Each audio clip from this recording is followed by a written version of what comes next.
El siglo de las luces. Sexta parte. Capítulo 42. Capítulo número 42.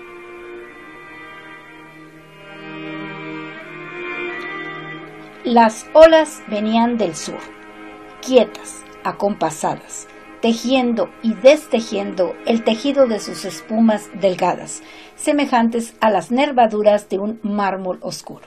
Atrás habían quedado los verdes de las costas. Navegábase ahora en aguas de un azul tan profundo que parecían hechas de una materia en fusión, aunque hibernal y vidriosa. Movidas por un pálpito muy remoto, no se dibujaban criaturas en aquel mar entero, cerrado sobre sus fondos de montañas y abismos como el primer mar de la creación, anterior al Múrica y al Argonauta. Solo el Caribe, pululante de existencias, sin embargo, cobraba a veces un tal aspecto de océano deshabitado. Como urgidos por un misterioso menester, los peces huían de la superficie. Hundíanse las medusas, desaparecían los sargazos, quedando solamente frente al hombre lo que traducía en valores de infinito el siempre aplazado deslinde del horizonte.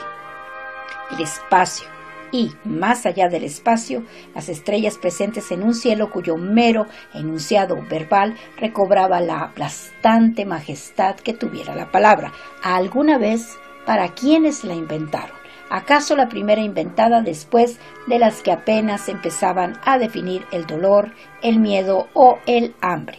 Aquí, sobre un mar yermo, el cielo cobraba un peso enorme, con aquellas constelaciones vistas desde siempre que el ser humano había ido aislando y nombrando a través de los siglos, proyectando sus propios mitos en lo inalcanzable, ajustando las posiciones de las estrellas al contorno de las figuras que poblaban sus ocurrencias de perpetuo inventor de fábulas. Había como una osadía infantil en eso de llenar el firmamento de osas, canes, toros y leones.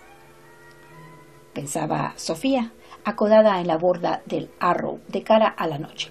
Pero era un modo de simplificar la eternidad, de encerrarla en preciosos libros de estampas como aquel de mapas celestiales que había quedado en la biblioteca familiar, en cuyas planchas parecían librar tremebundos combates los centauros con los escorpiones, las águilas con los dragones. Por el nombre de las constelaciones remontábase el hombre al lenguaje de sus primeros mitos, permaneciéndole tan fiel que cuando aparecieron las gentes de Cristo no hallaron cabida en un cielo totalmente habitado por gentes paganas. Las estrellas habían sido dadas a Andrómeda y Perseo, a Hércules y Casiopea. Había títulos de propiedad suscritos a tenor de abolengo que eran intransferibles a simples pescadores del lago Tiberíades. Pescadores que no necesitaban de astros, además, para llevar sus barcos a donde alguien próximo a verter su sangre forjaría una religión ignorante de los astros.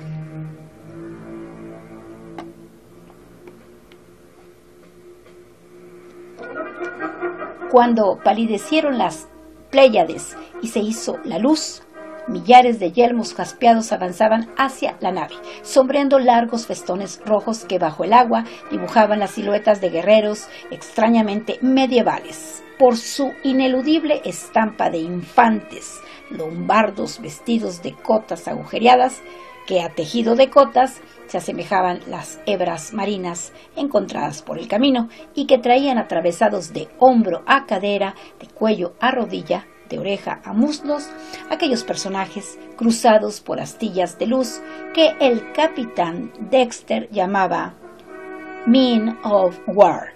El ejército, sumergido, se abría al paso del velero, cerrando sus filas después en una marcha silenciosa, venida del ignoto que proseguía durante días y días hasta que las cabezas le reventaran bajo el sol y los festones se consumieran en su propia corrosión. A media mañana entróse en un nuevo país, el de las gorgonas, abiertas como alas de nave. a media mañana, entróse en un nuevo país, el de las gorgonas, abiertas como alas de ave al filo del agua blanqueada por su migración, y aparecieron luego en pardos enjambres los dedalillos abiertos o cerrados por hambrientas contracciones, seguidos por un bando de caracoles viajeros, colgados de una almadía de burbujas endurecidas.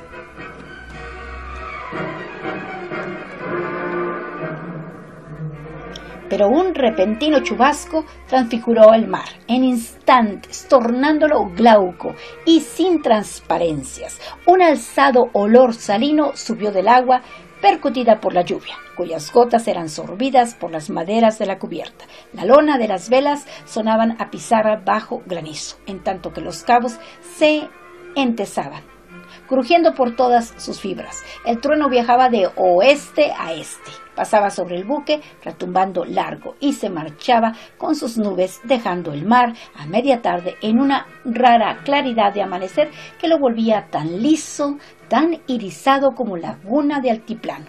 La proa del Arrow se tornaba arado, roturando la mansedumbre de lo quieto con los espumosos arabescos que creaban la estela, dejando constancia por varias horas de que por allí había pasado un barco. Al crepúsculo las estelas se pintaban en claro sobre los fondos ya repletos de noche, trazando un mapa de caminos y encrucijadas sobre el agua nuevamente desierta, tan desierta que quienes la contemplaban tenían la impresión de ser los únicos navegantes de la época, y se entraría hasta la madrugada próxima en el país de las fosforescencias, con sus luces venidas de lo hondo, abiertas en aventadas, regueros de fulgores, dibujando formas que recordaban el áncora y el racimo, la anémona o la cabellera, o también puñados de monedas, luminarias de altar o vitrales muy remotos de catedrales sumergidas, caladas por los fríos rayos de soles abisales. En este viaje no estaba Sofía conturbada, como la otra vez, cuando se acodara en la misma borda, cuando subiera la brisa desde el vértice de esta misma proa, por angustias de adolescente. Muy madurada por su decisión, iba hacia algo que no podía ser sino como ella se lo imaginaba. Después de 2 jornadas durante las cuales lo dejado atrás hubiera seguido pesando sobre su ánimo, se había despertado en este tercer día con una exaltante sensación de libertad. Rotas estaban las amarras. Se había salido de lo cotidiano para penetrar en un presente intemporal.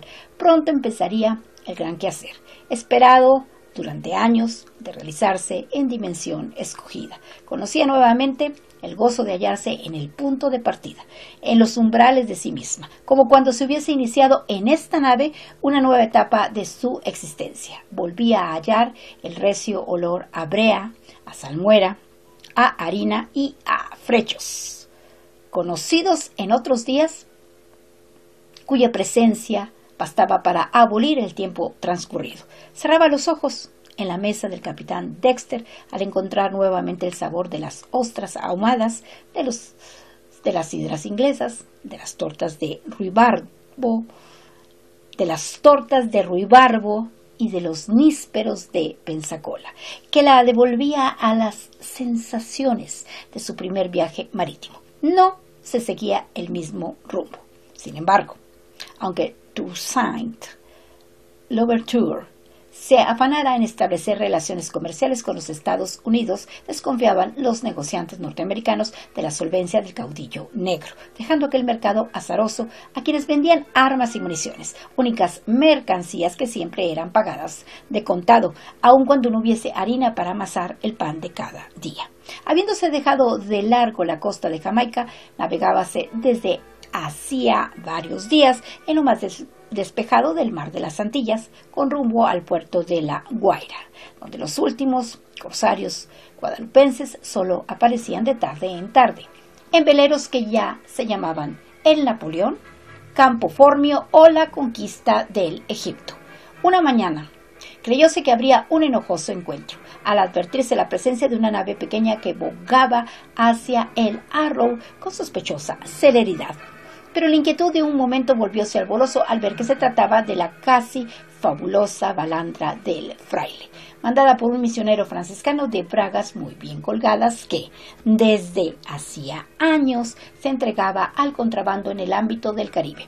Por lo demás, solo se encontraban goletas pasajeras de continuo tránsito entre La Habana y la Nueva Barcelona que dejaban al pasar un enorme olor a carnes ahumadas. Sofía, para quitar su contenida impaciencia por llegar, trataba de darse a la lectura de algunos libros ingleses que figuraban en la biblioteca de Dexter, junto a la acacia, las columnas y el tabernáculo de su mandil masónico guardado en la vitrina de otros días. Pero el clima de las noches era tan ajeno a su estado de ánimo en estos momentos como la atmósfera opresiva de El Castillo de Otranto.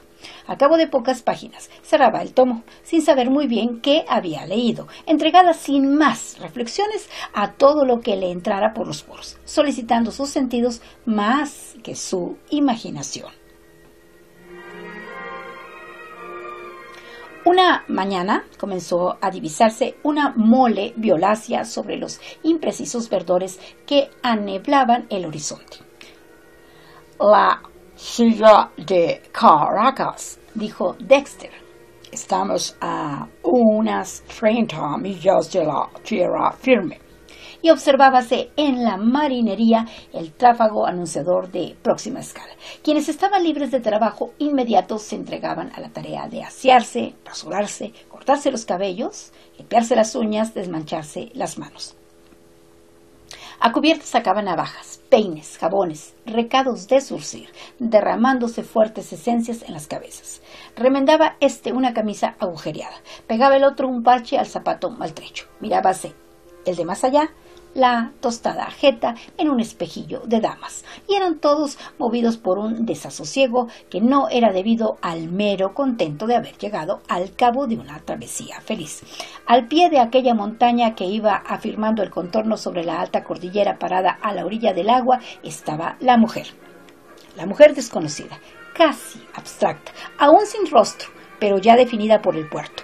Hacia esa figura erguida por encima de los techos, ofrecida en su abra, se hinchaban las velas del buque a lo largo de los mástiles enhiestos como aviso de que llegaban hombres, y esas velas, ya visibles desde la costa, promovían en las casas portuarias un ir y venir de baldes sacados de los pozos, un embruno zafarrancho de afeites, perfumes, enaguas y atuendos. Sin necesitarse de palabras, estaba entablado el diálogo sobre un mar que ya se poblaba de botes pesqueros.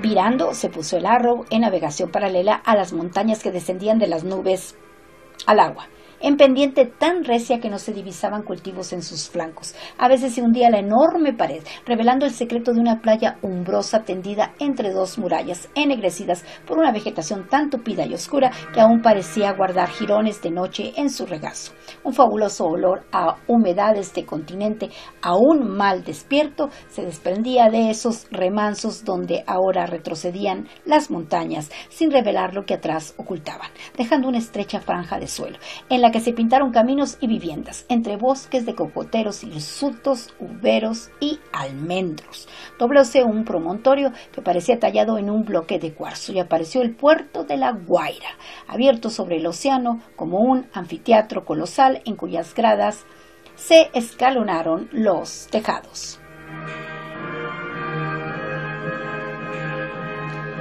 Sofía hubiese querido subir hasta Caracas, pero el camino era largo y fatigoso. La escala del Arrow habría de ser breve. Dejó desembarcar a los marineros francos de servicio, impacientes por llegar a donde se sabían esperados, y bajó a una chalupa en compañía de Dexter, urgido de cumplir algunas formalidades rutinarias.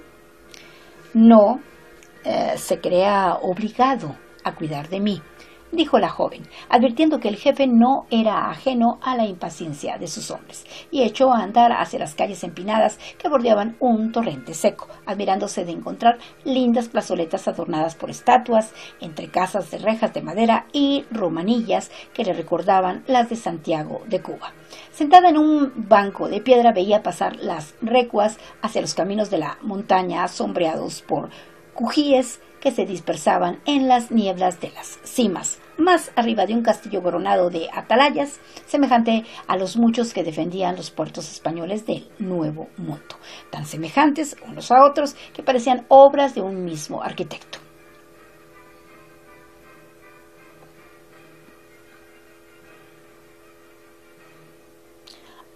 Allí estuvieron presos hasta hace poco algunos masones traídos de Madrid. Eran unos llamados de la Asonada de San Blas, que habían tratado de llevar la revolución a España. Le dijo un buhonero canario empeñado en venderle cintas de raso. Y usted no lo va a creer, seguían conspirando en el mismo calabozo.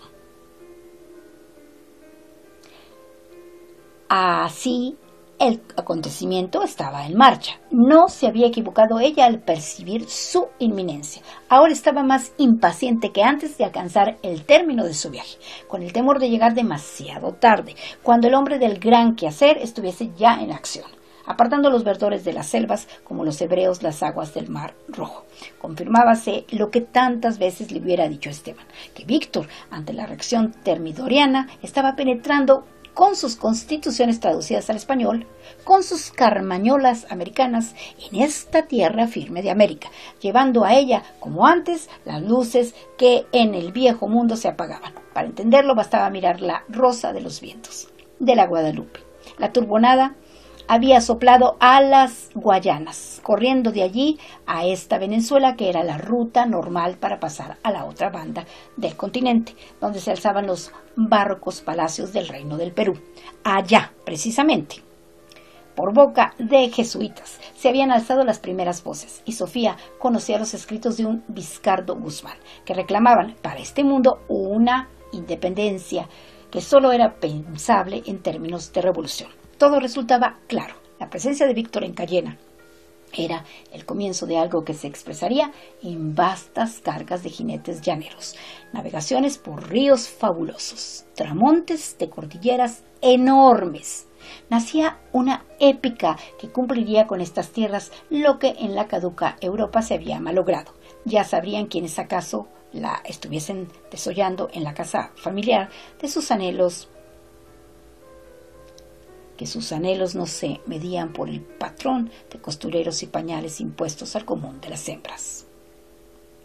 Hablarían de escándalo, sin sospechar que el escándalo sería mucho más vasto de lo que ellos pensaban.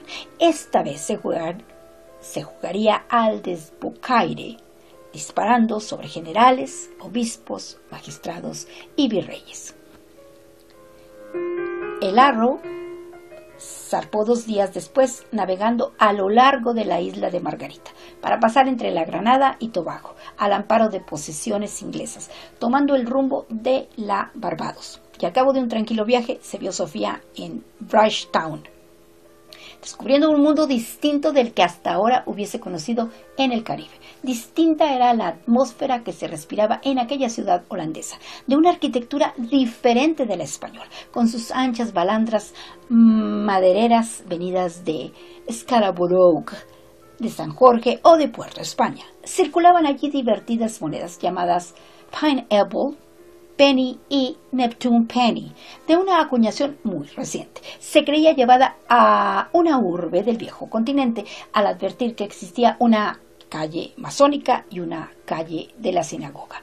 Alojóse en el limpio albergue, tenido por una mulata sudorosa que le fue recomendado por el capitán Dexter. Al cabo de un almuerzo de despedida en el que Sofía probó de todo, tal era su alegría, sin desdeñar las botellas de porter, el Madeira y los vinos franceses que le sirvieron, dieron ambos un paseo en coche por las afueras. Durante horas rodaron por los caminos de una Antilla domada, cuyas tierras deslindadas por suaves ondulaciones, aquí nada era grande, nada aplastante, nada amenazador.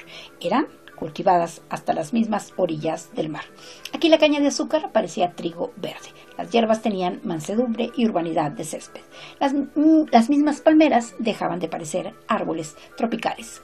Había silenciosas mansiones, ocultas en la espesura, que alzaban columnas del templo griego hacia frontones borrados por la hierba, cuyas ventanas se abrían sobre el fausto de salones habitados por retratos cuyos barnices relumbraban en el exceso de luz.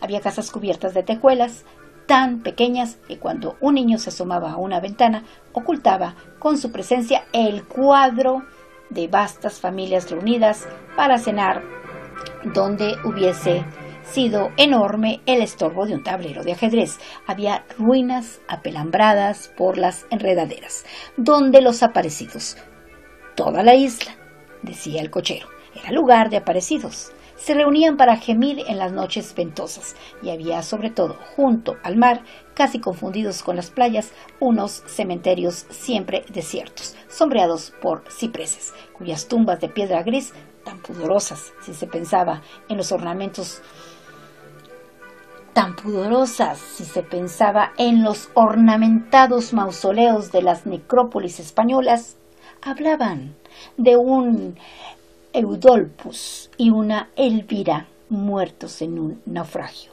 que solo habían podido ser los